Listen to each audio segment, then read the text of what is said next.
বাচ্চা গায়ে হাত তোলেই না তো সেই ভালোবাসে।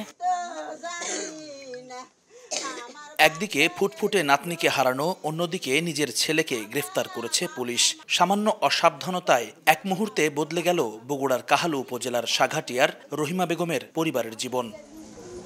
প্রত্যক্ষদর্শী নিহতের মা রজিফা বেগম জানান, পুকুরের নেট বাঁধাইয়ের কাজ করে আসার পর প্রতিদিনই তার স্বামীর ব্যাগ থেকে ছুরিসহ অন্যান্য ব্যবহার্য জিনিস নামিয়ে রাখেন তিনি। তবে সোমবার ছুরি নামিয়ে রাখতে ভুলে যান। মঙ্গলবার সকালে 7 বছরের মেয়ে রাহিমণিকে পড়তে বসতে বলেন বাবা আব্দুর রহিম। না পড়ায় শাসনের উদ্দেশ্যে হাতের কাছে থাকা ওই ব্যাগ দিয়ে শিশুটিকে আঘাত করেন রহিম। তখন ভেতরে থাকা ধারালো ছুরি ব্যাগের কাপড় ছিদ্র করে শিশু রাহির শরীরে বিঁধে যায়। হতভম্ব হয়ে রক্তাক্ত অবস্থায় মেয়েকে উপজেলা স্বাস্থ্য কমপ্লেক্স ও পরে শহীদ জিয়াউর রহমান মেডিকেল কলেজ হাসপাতালে নিয়ে যান আব্দুর রহিম।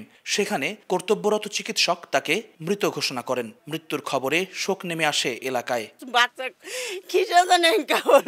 আমার চোখের সামনে এটা হচ্ছে, আমিও ঘরের ভিতরই ছিলাম। তোর বাপ জানে না ওই চাকু আছে ওই ব্যাগত, মনে করছে খালি ব্যাগ, ভারীও নাই তো খালি ব্যাগ, ওই ব্যাগ দিয়ে ছোলক বাড়ি মারছে। এই ঘটনায় বাবাকে গ্রেফতার করেছে পুলিশ। প্রাথমিক জিজ্ঞাসাবাদে ঘটনার বিষয়টি স্বীকার করেছেন তিনি। 304-এর খ ধারায় অবহেলাজনিত মৃত্যু মামলা দায়ের করা হয়েছে। চাকুটা যে ছিল সে খেয়াল করে নাই, সে ওই ব্যাগটা দিয়ে তার মেয়ে বসেছিল খাটের উপরে, তার মেয়েকে সজোরে আঘাত করছে।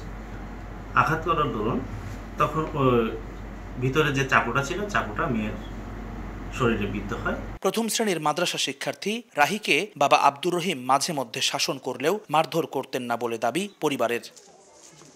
জুম্মান সাদিক, জ্যাভলিন, সময় সংবাদ, বগুড়া।